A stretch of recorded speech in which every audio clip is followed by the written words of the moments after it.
If you've got wide hips, what some people cruelly call girly hips, you already know the struggle. Some guys are just born with a wider hip bone. That's your skeleton, and no exercise can shrink your width. But researchers in Frontiers in Physiology discovered something crazy. In 9 weeks, guys completely transformed how they looked using specific exercises, not by shrinking their hips, but by doing something completely different. Scientists studying body proportions found that men typically have a higher shoulder-to-hip ratio than women, meaning men's shoulders are broader relative to their hips, and women's hips are closer in width to their shoulders. Now, if you've got wide hips, your ratio probably looks more feminine, and that's a visual problem. But here's your advantage. Research suggests that women's hip fat contains special receptors 9 to 10 times more than men have that actually block fat from breaking down. It's like biological brakes on fat loss, but you don't have those brakes. Your hip fat comes off way faster. Here's what you need to know. A 2021 meta-analysis of 13 studies with over 1,100 people confirmed you cannot spot reduce fat. Doing leg exercises won't burn fat from just your hips. It doesn't work that way. You need two approaches working together. First, reduce overall body fat by eating less than you burn. Your body will pull fat from everywhere, including your hips. Second, build specific muscles to change your shoulder-to-hip ratio. Make your shoulders and back so broad that your hips look normal by comparison. That's how we're fixing this. Broad shoulders, V-taper, and a tight lower body. Now, after you hear the name of the first exercise, you're probably gonna think this looks like something women would do. But stick with me for 30 seconds because the science behind this is wild. In 2023, researchers published a study in Frontiers in Physiology where they ran a 9-week experiment. They split guys into two groups. One group did barbell hip thrusts, the other did squats, and both groups built serious glute muscle after those 9 weeks. But here's where it gets interesting. The hip thrust group built their glutes without adding any significant size to their thighs. And the squat group, their quads got bigger, right along with their glutes. Now think about what that means for you. You've already got wide hips. If you start loading up heavy squats, you're gonna build massive thighs too.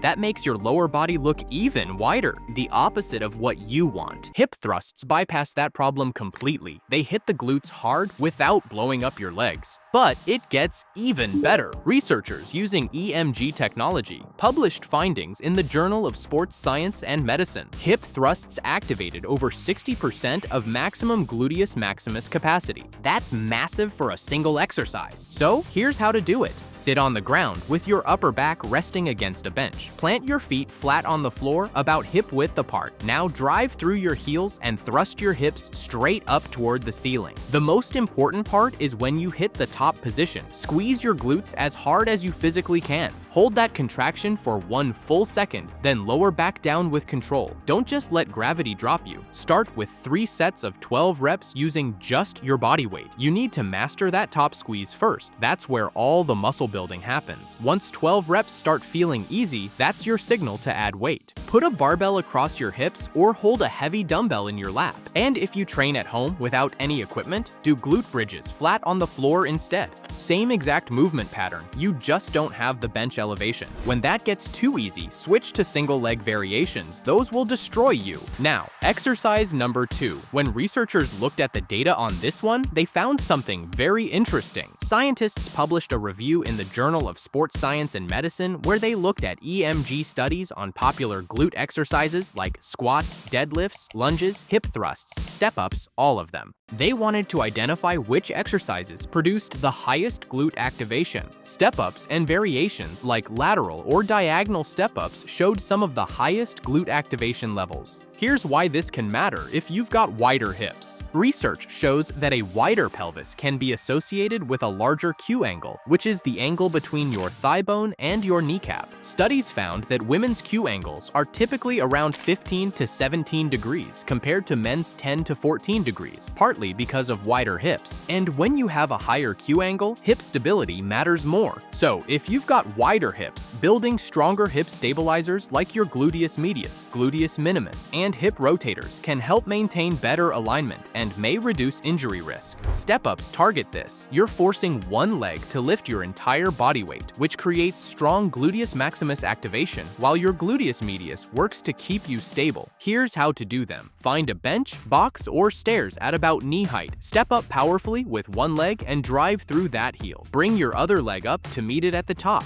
Then step back down under control. Don't just drop down. Do 3 sets of 10 to 12 reps per leg. To make it harder, hold dumbbells in each hand, add a knee drive at the top, or use a higher step. And try to avoid this big mistake, pushing off with the bottom leg. Make the top leg do the work instead. And now here's where things become more exciting, because the next exercise does something the first 2 can't. That same review in the Journal of Sports Science and Medicine found that certain deadlift variations can produce very high glute activation, but that's not why this one's critical for guys with wide hips. It's what this exercise doesn't build that matters. Think about squats for a second. Great exercise, builds your glutes, but it also works your quads hard. Your thighs can grow from the front. If you've already got wide hips and you start adding size to the front of your legs, you may be making your lower body look even wider, and that's not what you want. Well, this exercise helps with solving that problem. But here's what makes this different from hip thrusts and step-ups. It loads your muscles through a massive range of motion. Hip thrusts give you that hard squeeze at the top. Step-ups work your stability. But this exercise, it stretches your glutes and hamstrings deep at the bottom, then forces them to work through the entire movement back up. That full stretch to contraction pattern builds strength in a way the other 2 can't match. It's the Romanian deadlift. This is all about the hip hinge. You're not bending your knees much at all. Instead, you're pushing your hips straight back while keeping your legs almost locked. Stand with your feet about hip width apart. Grab whatever weight you've got, barbell, dumbbells, or even a loaded backpack. Now push your hips backward like you're trying to close a car door behind you with your butt. Keep your back completely flat. Your knees should only have a tiny bend in them. As your hips go back, the weight naturally lowers down in front of your shins. Keep going until you feel a deep stretch in your hamstrings, which usually happens around mid-shin level. That stretch is what loads the muscle. Then drive your hips forward hard and stand back up. Do 3 sets of 8 to 10 reps. And because this targets your posterior chain, which is naturally one of the strongest muscle groups in your body, you can often go heavier on this than the other exercises. And don't be afraid to add weight as you get stronger. Now, we flip the video completely, because exercises 4 and 5 aren't about your lower body at all.